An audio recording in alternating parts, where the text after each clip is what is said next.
Hello friends, today start with science 6th standard. As the point is at the last videos as a question of why have so many types of plants and animals been able to survive to the earth even today. म्हणजे जी काय plant and animals आहेत ते का टिकून आहेत, कशामुळे आपण जो पॉइंट बघतो त्याच्यावरून सांगता येत होतं की ऍज अ रिप्रोडक्शन, त्यांच्यात रिप्रोडक्शन होतं, त्याच्यापासून आपल्याला as a same type of the another plant and animals at itself, म्हणजे स्वतःसारखं दुसरा जीव निर्माण करू शकतात. बरोबर आहे का? त्याच्यामुळे आपल्या पृथ्वीवर जे काही ॲनिमल्स आणि प्लांट आहेत त्याच्यामुळे ते काय होतात, सर्वाइव्ह आहेत. सर्वाइव्ह म्हणजे काय, टिकून राहणे. आजचा पॉइंट बघा, a definite lifespan. As a definite lifespan means ठराविक आयुर्मान, आयुष्य. जे काय आपलं प्रत्येकाचं वेगवेगळं आयुष्यमान आहे. बरोबर, प्लांट असतील, ॲनिमल्स असतील. ॲनिमल मध्ये मुंगीचं वेगळं आयुष्य आहे, फ्लायचं बघितलं, माशीचं बघितलं, प्रत्येकाचं आयुर्मान, स्वतः सुद्धा आयुर्मान काय प्रत्येकाचं वेगवेगळं आहे. त्याचप्रमाणे इथं काय दिले बघा, ऍज अ प्लांट अँड गोट. प्लांटची ग्रोथ झालेली दिसते थोडीफार, परत गोटची ग्रोथ झालेली दिसून येते, परत त्याला पिल्लं आली, हे थोडंसं वळवून गेलं झाड, परत त्याचं पिल्लू मोठं झालं आणि हे जे आयुर्मान थांबलं. दिसतंय काय, हे पिल्लू दिसतंय, हे आई दिसते का, नाही दिसत. म्हणजे स्वतःसारखा त्याने दुसरा जीव निर्माण केला आणि तिचा आयुष्य संपल्यावर दुसरा आयुष्य म्हणजे त्याच्या मुलाला, बाळाला आलं आणि त्यानंतर ते पानाची गळती झाली, म्हणजे त्यांची काही ग्रोथ आहे ती थांबली आणि नंतर त्याचं पिल्लू झालं. कशाला, शेळीला. म्हणजे ही प्रक्रिया कंटिन्युअली चालू आहे. त्याच्यामुळे आपली जी काही सजीव सृष्टी ती काय सर्वाइव्ह म्हणजे टिकून राहिली आहे. बरोबर आहे का? बघा point, at a certain stage of life living things become capable of reproduction. म्हणजे जीवनकाल काय प्रत्येकाचा ठराविक टप्प्यावर आहे. बरोबर आहे का? म्हणून सजीव काय करतात, प्रजनन करतात. As a reproduction, as a all living things, म्हणजे पूर्ण सजीव सृष्टी, like animals and plant. Later on the life reproduction stage their organs become weak and still later there comes to an end. म्हणजे बघा, later on a life reproduction stage त्यांचं reproduction होतं, म्हणजे दुसऱ्याला जीव जन्माला घालतं. नंतर काय होतं, देअर बिकम्स अ वीक. आणि ज्याने कुणी जन्माला घातलं त्यांचं जे आयुष्य आहे, जे काही वय आहे, आयुर्मान आहे, लाईफ स्पॅन आहे, ते काय होतं, वीक होतं. त्यांची जे ऑर्गन मध्ये वीकपणा येतो. नंतर काय होतं, still later the life comes on end. आणि अशी वीक होत त्यांचा जो काही लाईफ स्पॅन आहे तिथं काय होतं, एंड होतं, म्हणजे मृत्यू पावतात. बरोबर आहे का? In other words living things die. म्हणजे काय, जे काही जीव आहे ते काय होतात, मरण पावतात. As a plant like and animals, right.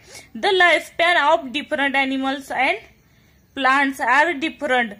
म्हणजे प्रत्येकाचं, प्लांट असू दे ना ॲनिमल असू दे, प्रत्येकाचं जे लाईफ स्पॅन आहे, जीवनकाल आहे, तो काय वेगवेगळा आहे. जर ॲनिमल मध्ये बघितलं तर डॉग असेल, गोट, काऊ, ऑल दी जी काही लिव्हिंग ॲनिमल बघितले तर प्रत्येकाचं लाईफ स्पॅन वेगवेगळा आहे. काय, हा 40 वर्ष जगला की दुसरा 20 वर्ष जगू शकतोय. म्हणजे प्रत्येकाचं आयुर्मान काय ठराविक कालावधीमध्येच जगतात आणि तिथून ते डाय होतात. For example the life span of dog, इथं डॉगचं एक्झाम्पल दिले बघा, इज अबाउट 12 to 18 इयर. म्हणजे त्यांचं आयुष्यमान किती आहे, 12 ते 18 वर्ष डॉगचं. तेवढेच वर्ष ते जगतात, तिथून ते मरण पावतात, दुसरं काही कारण असू नसू. व्हाईल दी ऑस्ट्रिच, बघा ऑस्ट्रिच म्हणजे काय, शहामृग, लिव्ज ऑफ 50 इयर. तो किती वर्ष जगतो, ऍज अ 50 वर्ष जगू शकतो तो. म्हणजे प्रत्येकाचं आयुर्मान काय सांगितलं, life span as a different. You may have wondered what exactly the living things are, how they come into being and so on. म्हणजे जे काही सजीव आहे ते नेमकी कसे आहेत, ते कसे झाले, कशापासून तयार झाले, असे प्रश्न तुम्हाला पडू शकतात. कम इन टू दी बेन अँड सो ऑन. बघा हे काय सांगितलं ह्याने, त्या क्वेश्चनचा आन्सर पुढे तुम्हाला मिळेल. बघा अगोदर त्याच्या आधी, डू यू नो, तुम्हाला माहिती आहे का, the life span of a Ginette turtle. बघा गिनेट टर्टल म्हणजे कासवाचं, म्हणजे गॅनोपेगस म्हणजे कासव आहे, त्याचं आयुर्मान सांगितलंय. On a Galapagos island of South America, तो साऊथ अमेरिकेमध्ये आढळतो. About 170 year. तो किती वर्ष जगतो, 170 वर्ष जगतो. ऑन दी अदर हँड दुसरीकडे बघितलं तर बघा द लाईफ स्पॅन ऑफ मेफ्लाय नावाची एक माशी आहे, कीटक आहे, range from 1 hour to 24 hour. बघा तिचा आयुर्मान लाईफ स्पॅन किती आहे, 1 तास ते 24 तास. आणि गेंट टर्टल सारखे गॅलोपॅगस आयसलँड मध्ये राहणारा जो काही साऊथ अमेरिकामध्ये आहे त्याचं वर्ष किती आहे, 170 year.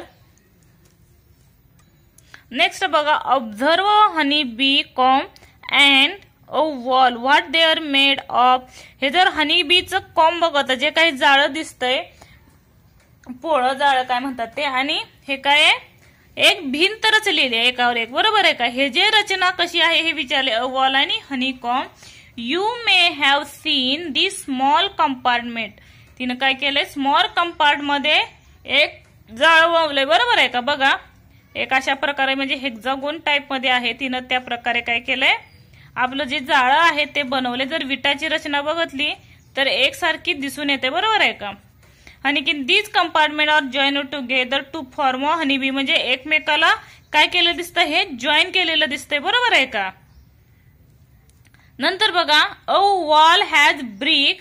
जर तुम्ही ब्रिक बघितलं, भिंत बघितली विटांची, to construct a wall a firmly joined the brick together. एकमेकाला काय दिसते, आपल्याला जोडलेली दिसते. काय हे उदाहरण दिलंय, कशा पाय दिलं असेल हे उदाहरण. बघा ऍज अ सेल स्ट्रक्चर, म्हणजे पेशीची रचना सुद्धा अशा प्रकारे असते, ज्याप्रमाणे एखादी हनी बी आपलं कंपार्टमेंट स्मॉल कंपार्टमेंट जॉईन करते आणि brick wall of the brick to construct a wall is firmly the join together as a cell structure of the bodies of the human is a same cells. See that a cellular structure living things is a point of the. हा point life span मधला आहे, जो मग अशी question विचारला होता त्या क्वेश्चनचं हे आन्सर येईल. बघा living things are made of small units called a cell. ही सेलची डेफिनेशन आहे. सेल मीन्स काय, पेशी. पेशी कशाला म्हणतात, as a living things are made of small units called a cell. म्हणजे काय, सजीव ज्या लहान लहान घटकात बनलेला असतो, असं ज्याप्रमाणे ह्याची सुद्धा सेलची सुद्धा अशीच रचना असते, त्या घटकांना काय म्हणलं जातं, as a cell. All the action and process in a bodies of living things are brought about the help of this microscopic cell. आपल्याला म्हणलं सुद्धा जातं बघा, ऍज अ सेल तुमच्या सेल म्हणजे ज्या पेशी आहेत त्या काय झाले तर कमी झाले ते किंवा वाढले जाते. त्या व्हाईट सेल असेल किंवा रेड सेल्स असतील. हे सेल्स फक्त सेल सांगते, त्यांनी व्हाईट किंवा रेड सांगितलं नाहीये. हा पॉइंट अगोदर क्लिअर करायचा तुमचा. जे काही स्मॉल म्हणजे लहान लहान घटकात बनलेलं जे आहे सजीवांच्या, त्याला काय म्हणलं जातं, पेशी म्हणलं जातं. आणि हे जी प्रोसेस काय होते आपल्या बॉडीमध्ये असते, आणि ते फक्त कुठं दिसतं आपल्याला, सेल्स मायक्रो म्हणजे सूक्ष्मदर्शीच्या खाली दिसतं. आपल्याला असं दिसत नाही, मायक्रोस्कोपिक खाली दिसतं. मायक्रोस्कोप म्हणजे काय, सूक्ष्मदर्शिका. बघा सेल मध्ये सुद्धा 2 डिव्हिजन आहेत, एक सिंगल सेल आहे, युनिसेल्युलर आणि मल्टीसेल्युलर असे काय आहेत. सेलचे 2 पार्ट आहेत. First is a unicellular and second is a multicellular. As a first definition of unicellular, as a some living things are made up of single cell. Some म्हणजे काय, काही जे सजीव आहेत, सजीव सृष्टी आहे त्याची सेल कसे बनलेले असतात, सिंगल, एकाच पेशीचे बनलेले असतात. These are called as unicellular. त्याला काय म्हणलं जातं, एक पेशीय सजीव म्हणलं जातं. तर on the other hand the living things that are made up of many cell. आणि जे काही सजीव आहे ते कशाचे बनलेले असतात, मेनी सेल्स, अनेक पेशीचे बनलेले असतात. This is called as multicellular. Multi म्हणजे बहुपेशीय. एक्झाम्पल बघितलं मल्टीसेल्युलर मध्ये, एक्झाम्पल बघत दिलं याने, तरी पण मी सांगते बघा, man, dog, elephant, camel, insects, हे सर्व कशात येतात, ऍज अ मल्टीसेल्युलर म्हणजे अनेक पेशी आहेत. But only unicellular is a as a many few as the animals of the unicellular, as a amoeba, paramecium, inglina, as a 3/4 are the as a unicellular. or the on other hand the multicellular. बाकीचे जे येतात ते कशात येतात, multicellular मध्ये येतात. Cockroach असेल, pigeon असेल, एलिफंट, स्नेल, प्लांट, हे सुद्धा कशात येतात, ऍज अ मल्टीसेल्युलर. बघा the amoeba and some other micro organism are unicellular while unicellular मध्ये काय दिलंय, अमिबा दिलाय आणि इथं पॅरामेशियमचे चित्र दिले बघा. अमिबा आणि पॅरामेशियम हे काय युनिसेल्युलर आहेत. नंतर while man, cow, house, cockroach, elephant, banyan tree, the onion plant etcetera असे बरेचसे जे येतात ते कशामध्ये येतात तर मल्टीसेल्युलर मध्ये येतात. लक्षात ठेवा, युनिसेल्युलर मध्ये ठराविकच येतात. त्यातलं एक म्हणजे अमिबा, पॅरामेशियम हे दोन फक्त लक्षात ठेवा, एक फक्त युनिसेल्युलर येतात. त्यातले बाकीचे जे काही राहतील प्लांट असतील, अॅनिमल्स येतील ते सर्व मल्टीसेल्युलर मीन्स बहुपेशीमध्ये येतात. All the characteristic of living things are seen in every cell of living things. हे काय लक्षण आहे कशाचं, लिव्हिंग थिंग्स मध्ये. बऱ्याचशा लिव्हिंग थिंग्स मध्ये काय येतात, प्रत्येकामध्ये काय आढळून येतं ॲज अ सेल. प्रत्येक सजीवात तर बघितलं तर पेशी ह्या आढळून येतात. असला कुठलाही लिव्हिंग थिंग्स नाही त्याच्यात सेल हा आढळून येत नाही. बघा, वेदर इट युनिसेल्युलर मल्टीसेल्युलर, त्यात युनिसेल्युलर असू शकतो किंवा मल्टीसेल्युलर, एक पेशी असू शकतो किंवा बहुपेशी असू शकतो, पण सेल हे प्रेझेंट असतात. बघा, cell structure is the main characteristic of living thing. Cellular structure म्हणजे काय, पेशीमय रचना हे सजीवांचं प्रमुख लक्षण आहे. Even though the number of cell are many vary, म्हणजे पेशींची संख्या किती काशी नाही, वेगवेगळी एक असू दे नाहीतर अनेक असू दे, पण हे महत्वाचं कॅरेक्टर आहे लिव्हिंग थिंगचं. बरोबर आहे का. नेक्स्ट बघा, can you tell it what way are plants and animal useful us, म्हणजे व्हॉट म्हणजे प्लांट अँड अॅनिमल्स तुम्हाला कसे उपयुक्त आहेत ते विचारले. बघा, युजफुल लिव्हिंग थिंग्स म्हणजे काय, उपयुक्त सजीव, आणि हार्मफुल लिव्हिंग थिंग्स म्हणजे असे दोन आहेत, एक अपायकारक म्हणजे जीवाला धोका देणारे आणि आपल्या जीवाला म्हणजे चांगले असणारे प्लांट असतील किंवा अॅनिमल्स असतील. उपयुक्त सजीव बघा, useful living thing. Plants are used in household as a industrial purposes, म्हणजे प्लांटचा यूज कशासाठी केला जातो, इंडस्ट्रियल म्हणजे ज्या काही कंपन्या आहेत त्या कंपन्यामध्ये काही कामासाठी यूज केला जातो. त्याचप्रमाणे इंडस्ट्री आणि हाऊस होल्ड म्हणजे घरामध्येही केला जातो. बरोबर आहे का. मेथी असेल, मेथी, कोरिएंडर, स्पिनॅच असेल, असे बरेचसे मँगो असेल, म्हणजे प्रत्येकाचा इनडायरेक्टली नसेल तरी इनडायरेक्टली आपण यूज करू शकतो. बरोबर आहे का. बघा, for example fenugreek as a methi, potato, okra as a bhendi, apple, banana are use in food while, म्हणजे हे खाण्यासाठी यूज करतो. असे बरेचसे जे प्लांट आहेत ते आपण खाण्यासाठी यूज करतो. बरोबर आहे का. कस्टर्ड ऍपल असेल, गुवा असेल, कोरिएंडर असेल, असे बरेचसे जे आहेत ते आपण प्लांट यूज करतो. बरोबर आहे का, फूड म्हणून.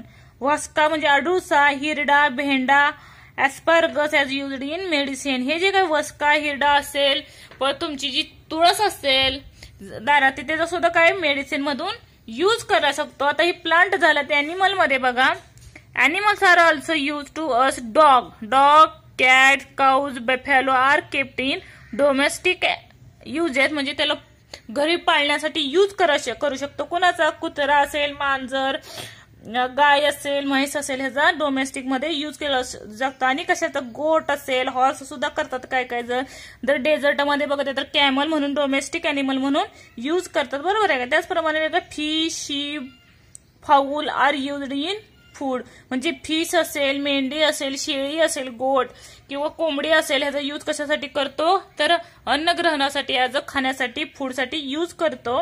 While animals like horse, oxen, camel prove useful in various occupation, म्हणजे जे काही रानातील असेल किंवा ऑक्युपेशन म्हणजे काय व्यवसायासाठी सुद्धा ह्याचा यूज करू शकतो. बरोबर का. टांगा वगैरे जो बघतो आपण तो त्यांचा व्यवसाय म्हणून सुद्धा ह्याचा यूज करतात. The earthworm is very useful in agriculture, अर्थवर्मचा कशासाठी यूज करतो तर शेतीसाठी, ते जमीन काय करते एकदम भुसभुशीत करते. बरोबर. ऍग्रिकल्चरसाठी अर्थवर्मचा यूज करतात. आता हार्मफुल लिव्हिंग थिंग्स बघा, म्हणजे अपायकारक, आपल्याला अपाय करणारे सुद्धा काही अॅनिमल्स आहेत आणि प्लांट सुद्धा आहेत. बघा, first some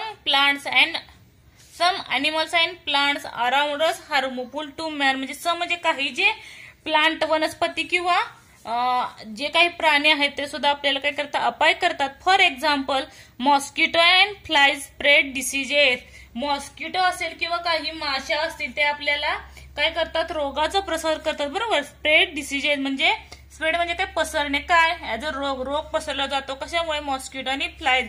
as a dengue वगैरे असतात बघा, चिकनगुन्हे, हे कशामुळे होतात, मॉस्किटो सारखे मोठे डिसीजेस स्प्रेड होतात. नंतर cockroach, mice, rat destroy our food. काय करतात, कॉकरोच असेल, माईक, रॅट असेल, ते जे काही आपलं फूड आहे ते काय करतात, उद्ध्वस्त करतात, नासाडी करतात. बरोबर आहे का. And the bites of some poisonous lizard, spider, snake and scorpion can even causes death. ह्याने जर बाईट केलं, कुणी बाईट म्हणजे काय, चावा घेणे किंवा चावणे. चावा जर घेतला तर त्याचं विष आपल्या शरीरात पसरलं जातं आणि त्याच्यामुळे काय होऊ शकतं, याचं कॅक्युजेस डेथ होऊ शकते. लिझार्ड, स्पायडर आणि स्नेक अँड स्कॉर्पिओच्या बाईटमुळे. नेक्स्ट बघा, इफ वाईल्ड अॅनिमल एलिफंट, जे काही रानटी म्हणजे जंगलात राहणे जे काही एलिफंट आहेत, enter human settlement, they causes of lot of destruction. म्हणजे जे काही ते जर गावात वगैरे आले किंवा शहरात आले तर बरेचसे काय करतात, ते सगळं मोडतोड करतात. बरोबर. नासधूस करतात. डिस्ट्रक्शन म्हणजे काय, नासधूस करणे, खराब करणे. हे काय सांगितलं, अॅनिमल मध्ये सांगितलं. त्याचप्रमाणे प्लांट मध्ये बघा, सम प्लांट्स टू म्हणजे काहीच प्लांट, सगळेच प्लांट असतात किंवा सगळेच अॅनिमल्स आपल्याला हार्मफुल असतात का, नाही. तर ठराविक सांगितले बघा, can be harmful as for example the dodder. Dodder म्हणजे काय, आमरवेल.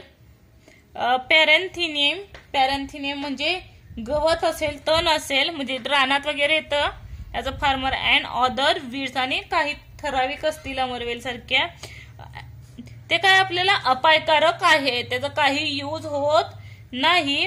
नेक्स्ट बघा, पॉड्स ऑफ निटल, कोलोकिसेल, लीव्स, कस्टिंग, इचिंग. इथे दिलंय बघा, जे काही शेंगा, खजगी जे शेंगा असते, त्या शेंगा असेल किंवा आळूची जी पानं आहेत ती जर हात लागला किंवा कुठच्याला कुठेतरी स्किनला लागलं तर काय होतं, इचिंग म्हणजे खवखवतं किंवा खाजवतं ते जागा. आणि plants like oleander, lantana have a strong odour. ह्याचा जर वास कसा येतो, ओलेंडर आणि लॅन्थॅनाचा याचा उग्रट वास येतो, स्ट्रॉंग मजबूत असतो, तो वास आपल्याला सहन होत नाही. ओलेंडर म्हणजे कनेर आणि लॅन्थॅना म्हणजे घाणेरी. द धतुरा प्लांट इज पॉयझन. दिलाय बघा, धतुरा प्लांट कसा आहे, पॉयझन म्हणजे विषारी आहे. Uncontrol growth of fungi and algae in water polluted drinking water. म्हणजे ह्याची जर ग्रोथ झाली पाण्यात तर काय होतं, ते पोल्युटेड स्प्रेड डिसीजेस होतात. जर एखादं पाणी जास्त काळ एका ठिकाणी ठेवलं तर त्याच्यात फंगी किंवा अल्गी, शेवाळाची बेसुमार काय होते, वाढ होते आणि त्याच्यामुळे ते वॉटर काय होतं, खराबही होतात. त्याचबरोबर त्यात काय होतात, जंतूंची वाढ होते. तुम्ही ठराविक कालामध्ये पाणी टाकी भरून ठेवले की त्यातलं डिसीजेस वाढू शकतात. त्याचप्रमाणे मॉस्किटो म्हणजे अॅनिमल मध्ये बघितले तर मॉस्किटोंची वाढ होत असते, अंडी घालून अळ्या वगैरे तयार होतात. आणि त्याचबरोबर फंगी आणि अल्गीची ग्रोथ होते आणि ते जे काही पाणी आहे ते काय बनतात, प्रदूषित करतात आणि त्यामुळे जे काही विष आहे ते पसरलं जातं. Next wild animal. Wild animal means काय, हिंस्र प्राणी. बघा, हिंस्र प्राणी म्हणजे कसले, म्हणजे दुसऱ्याच्या जीवाला खाणारे. As a wild animal that Hunt other animals. म्हणजे वाईल्ड अॅनिमल काय करतात, हंट अदर अॅनिमल, दुसऱ्या प्राण्यांची काय करतात, ते शिकार करतात. फॉर फूड म्हणजे खाण्यासाठी. म्हणजे एखादा जीव, जे काही अॅनिमल्स आहे वाईल्ड अॅनिमल, आपल्यासारखाच म्हणजे दुसऱ्या जीवाला ते खातात, अन्न म्हणून वापर करतात. त्याला काय म्हणलं जातं, प्रेडिक्टर. प्रेडिक्टर म्हणजे हिंस्र प्राणी, त्याला मांसाहारी प्राणी सुद्धा म्हणलं जातं. For example tiger, lion, wolves, leopard. Sometimes due to the deforestation such animals enter human settlement and search of food. काही वेळा ते जंगलातही प्रेडिक्टर म्हणून यूज करतात. त्याचप्रमाणे हे जे प्राणी आहेत, टायगर, लायन, व्हॉल्स, लिओपार्ड सारखे, ते काय करतात, परत ह्युमन सेटल मध्ये पण येऊन अॅनिमलचा म्हणजे आपण अॅनिमल मध्ये येतो त्यांचाही फूड म्हणून वापर करतात. काय करतात, ते किल डोमेस्टिक अॅनिमल्स और अँड पीपल. कोणाला मारतात, जे काही पाळीव प्राणी आहेत किंवा जी माणसं आहेत त्यांना सुद्धा ते मारून अन्न म्हणून वापर करतात. बरोबर आहे का? थँक्यू. व्हिडिओ आवडलास तर लाईक करा, कमेंट करा, सबस्क्राईब करा.